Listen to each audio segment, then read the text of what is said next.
করে দেন। বরং আল্লাহ পাক রব্বুল আলামিন বলেন, লা তাকনাতু মিন রাহমাতিল্লাহ ইন্নাল্লাহা ইয়াগফিরুয যুনুবা জামিআন ইন্নাহু হুয়াল গফুরুর রহিম।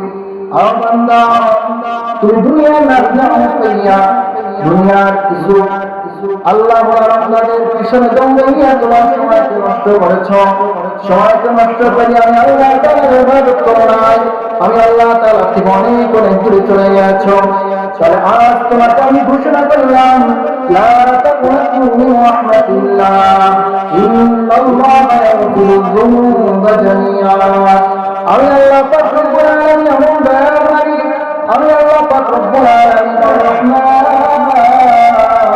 আর-রহিম। আমি আল্লাহ পাক রব্বুল আলামিনের কাছে যদি আয়েশা বলো, হায় আল্লাহ, আমি জীবনে অনেক ভুল করেছি, আপনি আমাকে মাফ করে দেন। আজকে আমি তওবা করলাম, আমার গলায় যদি ছুরি লাগানো হয় তো গুনার কাছে যাব না।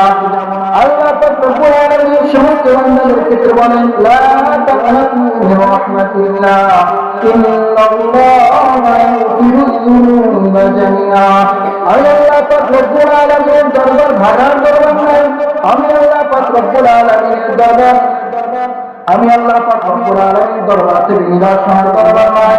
তাহলে তোমরা আসো আসো, আমি আল্লাহ পাক রব্বুল আলামিনের দরবারে আসো।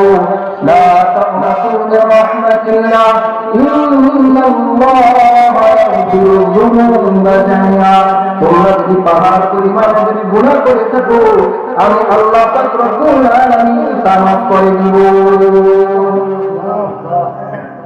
আমি আল্লাহ পাক রব্বুল আলামিন শুধু মাফি করব না, ততটুকুই না, ইউবাশশিরুকুম রাব্বুকুম বিরাহমাতিন মিনহু ওয়া রিদওয়ানিন ওয়া জান্নাতিন লাহুম ফীহা নাঈমুন মুকিম।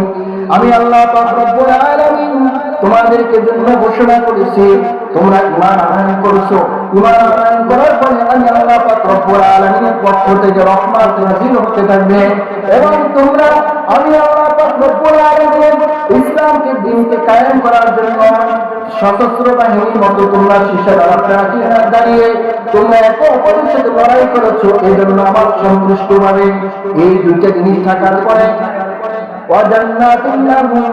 এবং এমন একটা জান্নাত থাকবে, এমন একটা ঘর থাকবে যেই ঘরের মধ্যে তোমরা চিরস্থায়ী ভাবে থাকবে।